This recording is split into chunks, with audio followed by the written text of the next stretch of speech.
Good morning students आज हम आपके इंग्लिश की वर्कशीट नंबर 60 सॉल्व कर रहे हैं। ये जो वर्कशीट है reach for the top chapter से ली गई है और इस चैप्टर में हम इस वर्कशीट में हम इस चैप्टर की समरी करेंगे, ठीक है, और नीचे दिए गए क्वेश्चंस के आंसर भी सॉल्व करेंगे।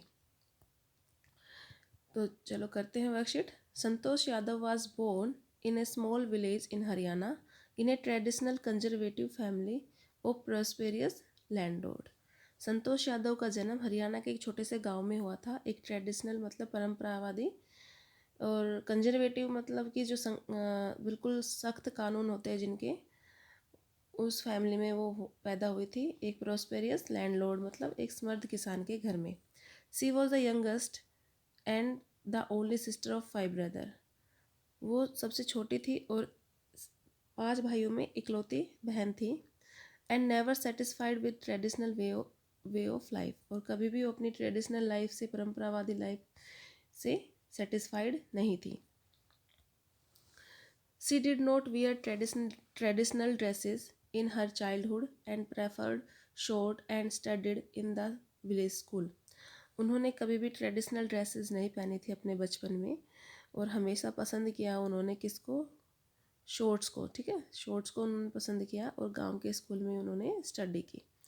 Looking back she says now, अब अगर वो पीछे देखती है तो कहती है, फ्रॉम द वेरी बिगिनिंग, शुरुआत से ही, I was quite determined. Determined मतलब पक्के निश्चय वाली थी।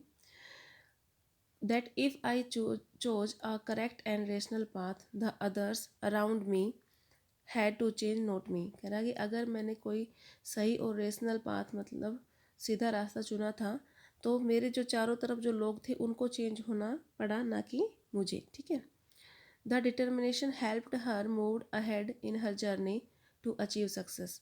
और ये जो डिटर्मिनेशन था, जो उनका पक्का निश्चय था, उन्होंने ही उनको आगे बढ़ने के लिए हेल्प किया और सफलता प्राप्त करने में भी हेल्प की। She threatened her parents to never marry if she did not get a proper education. वह अपने माँ बाप को धमका देती थी कि अगर उनको प्रॉपर एजुकेशन नहीं मिली तो वो शादी ही नहीं करेगी। For this she was even ready to work part time to bear all expenses. और अपनी पढ़ाई के लिए उन्होंने पार्ट टाइम जॉब भी करना स्वीकार कर लिया था। When her parents refuse to pay her but later they agreed. जब उनके माता पिता ने उसके पढ़ाई के खर्चों को देने के लिए मना कर दिया था तो उसने पार्ट टाइम जॉब करने का डिसाइड कर लिया था, लेकिन बाद में उनके माँ बाप एग्री हो गए थे पैसे देने के लिए। For this she was even red after passing high school exam pass करने के बाद she join Maharani college in Jaipur. उन्होंने महारानी कॉलेज जयपुर में ज्वाइन किया। Her room in Kasturba hostel faced the Aravalli hills. उसका जो रूम था कस्तूरबा हॉस्टल में, वो अरावली हिल्स के सामने था। From there she use to watch people climbing hills and disappearing. जहाँ से वो लोगों को हिल्स पे चढ़ते हुए देखती थी और डिसअपियरिंग मतलब गायब होते देखती थी। Curious to know to find the reason, वो इसका कारण जानने के लिए बड़ी ही जिज्ञासु थी। One day she went there and found a few mountaineer. एक दिन वो वहाँ जाती है और उनको कुछ माउंटेनियर मतलब पर्वत पे चढ़ने वाले जो लोग होते हैं वो मिलते हैं।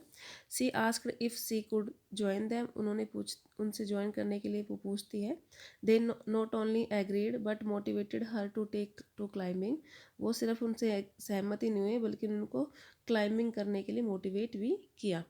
सी started saving money and enrolled herself in a course without her parents permission and later apologised for it.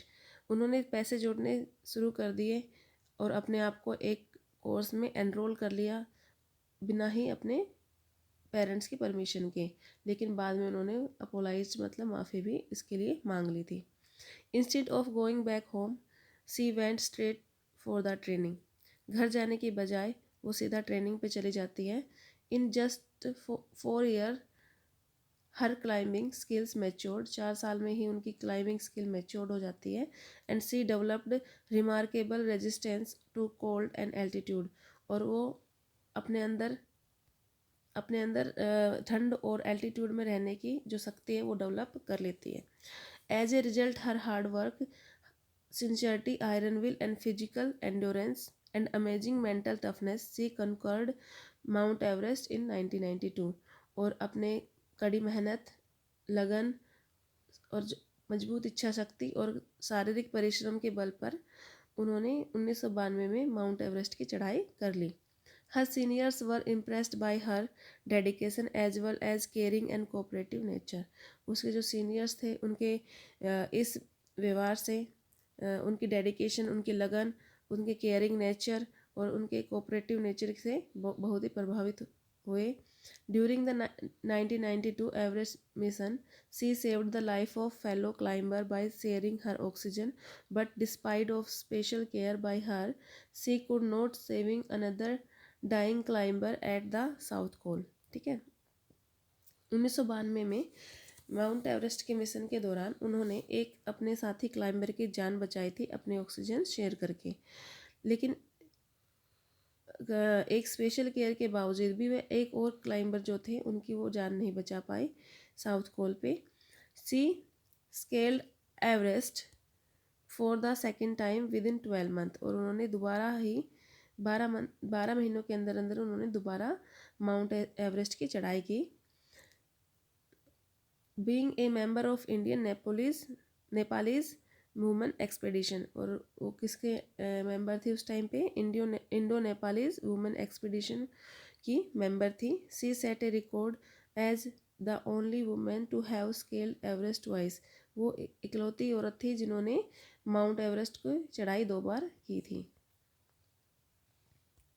The Indian government conferred on her Padmashri, one of the nation's top honour, और इंडियन गवर्नमेंट ने उनको सम्मानित किया था पद्मश्री से, जो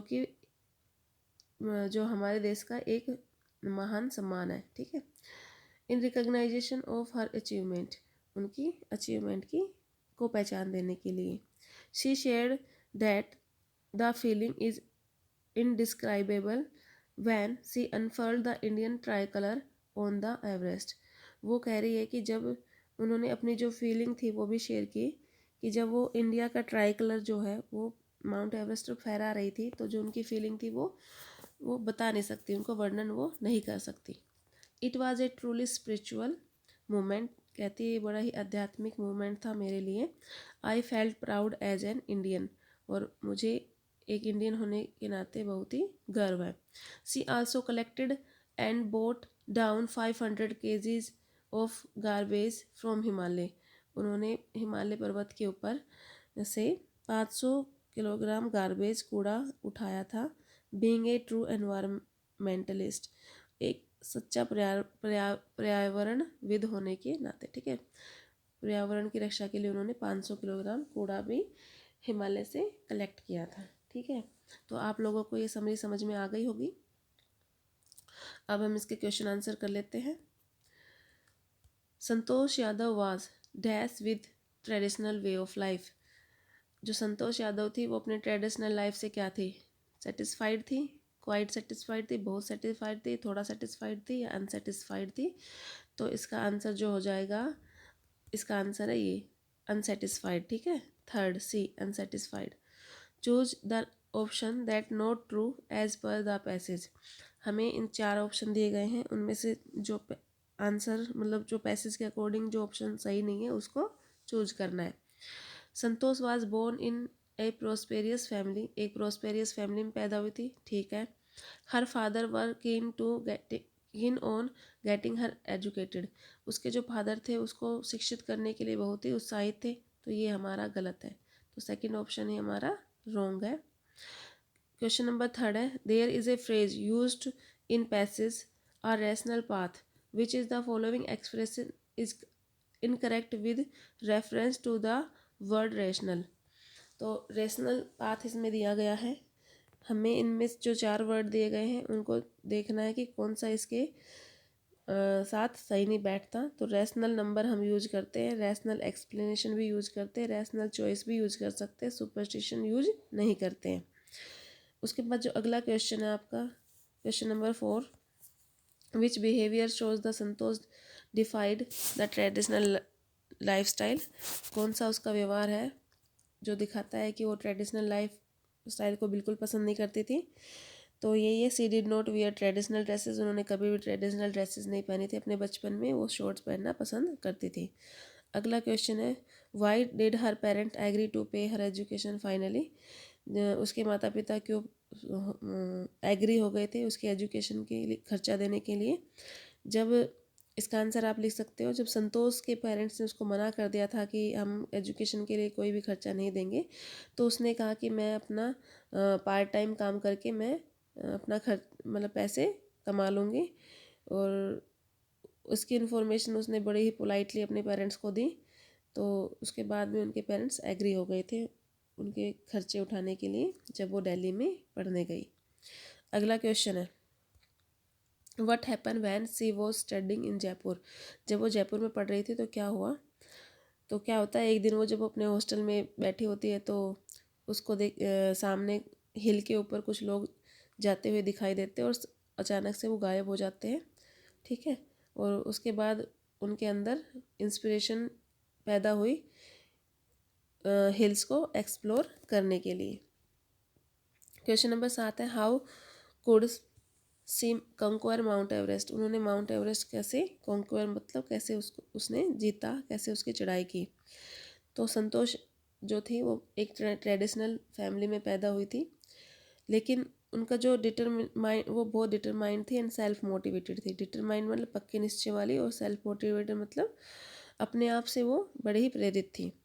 जयपुर में जब उसने विलेजर्स को देखा हिल्स के ऊपर जाते हुए तो वो इंस्पायर हो गई थी हिल्स को पर जाने के लिए, और वो फर्स्ट वुमेन थी जो माउंट एवरेस्ट पर 2 बार चढ़ पाई है। ठीक है, अगला क्वेश्चन है, from the very beginning I quite determined that if I choose a correct and rational path the other around me had to change, यहाँ पे हैड टू आएगा, had to change not me, you agree with the statement, why not. जो संतोष यादव ने कहा था कि शुरुआत से ही मैं बहुत पक्के निश्चय वाली हूँ, और जब भी मैंने कोई सही रास्ता चुना है तो मेरे जो चारों तरफ जो लोग होते थे उनको चेंज होना पड़ा, ना कि मुझे। तो ये जो स्टेटमेंट है वो कितनी सही है, उससे आप कितना एग्री करते हो या नहीं करते हो। तो Santosh Yadav was not satisfied with traditional way of life, वो अपने ट्रेडिशनल वे ऑफ लाइफ से बिल्कुल खुश नहीं थी। ठीक है, और वो जल्दी से रेडी नहीं होती थी किसी भी अनरीजनेबल चीज़ों को एक्सेप्ट करने के लिए।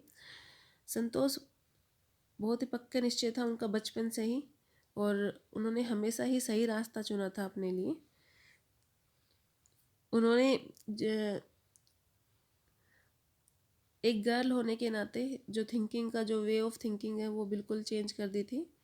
और जैसे कि लोग सोचते हैं कि जो लड़के होते हैं वही हर फील्ड में आगे रहते हैं, तो इस सोच को भी उन्होंने काफ़ी हद तक बदला। उन्होंने हमेशा ही एक एक्सेलेंस पाथ मतलब एक बहुत ही उच्च स्तर का रास्ता उन्होंने चुना अपनी लाइफ के लिए।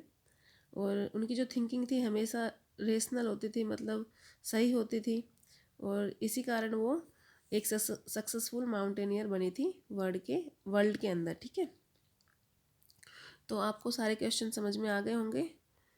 अब आप 9th क्वेश्चन भी है एक, it was truly a spiritual movement, I felt proud and as an Indian.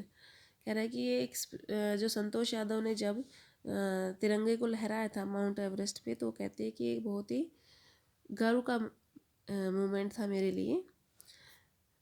Have you also felt like the ever this ever in your life, क्या तुम्हें भी ऐसा कभी महसूस हुआ है।